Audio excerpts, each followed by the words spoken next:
வணக்கம் நண்பர்களே. நாம் பிரிண்டிங் ஃபீல்டு எப்படி உருவாச்சுங்கிறத பார்த்துட்டு இருக்கிறோம். சரியா?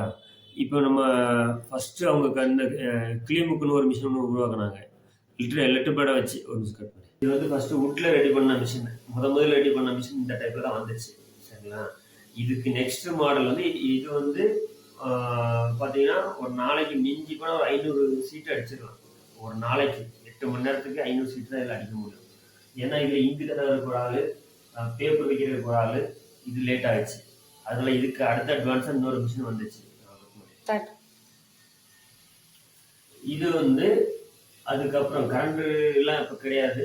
இதில் இங்கு அதுவே தடவிக்கும், பேப்பர் மட்டும் நம்ம வச்சா போகுது. இம்ப்ரெஷன் அதுவே ஆயிக்கிற மாதிரி ஒன்று உருவாக்கினாங்க. நெக்ஸ்ட் அந்த கையில எல்லாம் மேனுவலாக பேப்பர் வைக்கிறதுக்கு பதிலாக இதை வச்சாங்க. இதில் பேப்பர் மட்டும் வச்சா போதும். ஒரு ஆள் இந்த பெடலை ப்ரெஸ் பண்ணா இந்த மிஷின் ரன்னிங்லேயே இருக்கும். அவரே பேப்பரை வச்சு எடுக்கிற மாதிரி செட் பண்ணாங்க. இங்கே வச்சா போதும். இங்குக்குள்ள பிளேட் இதில் வச்சா ரோலர் மூலமாக கீழே தடவிட்டு மேலே போகும்போது இந்த பெட் உரசும் போது பஞ்சிங் ஆகும்போது பிரிண்டிங் வரும். அந்த மாதிரி செட்டப் பண்ணாங்க. இது நெக்ஸ்ட் இதுக்கு அடுத்த லெவல் உள்ள மிஷின். இது ஒரு மணி நேரத்துக்கு மினிமம் ஒரு மணி நேரத்துக்கு 200-300 மேலே ஓடிச்சு. சரிங்களா? இந்த செட்டப் வந்துச்சு. இதுக்கு அடுத்த டெக்னாலஜி இதுக்கு அடுத்த இன்னொன்று இருக்கும். காட்டுறேன்.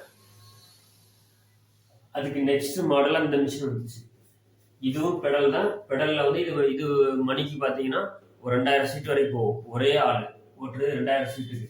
இல்லையா பிரிண்டிங் மேட்ரியில் செட் பண்ணணும், இதில் பேப்பர் வைக்கணும். இது ரோலர் போயிட்டு வரும். இதுக்கு முன்னாடி காட்டின மிஷினுக்கு அடுத்த மாடல் இது. ஸ்பீடு கொஞ்சம் அதிகமாகும். அதுபோக இந்த மிஷினில் எம்போஸ் போட்டுக்கலாம், பஞ்சிங் போட்டுக்கலாம்னு ஒரு செட்டப் வந்துச்சு. முன்னாடி பிரிண்டிங் மட்டும்தான் உண்டு ஃபஸ்ட்டு ஸ்டார்டிங்கில் ஆனால் இன்னைக்கு அப்படி இல்லை. இன்னைக்கு பஞ்சிங்லேருந்து எல்லாம் பஞ்சிங் இருக்குது, ஃபாயில் பிரிண்டிங் இருக்குது, மோல்டிங் இருக்குது, நிறைய பிரிண்டிங் இருக்குது அதில். சரிங்களா?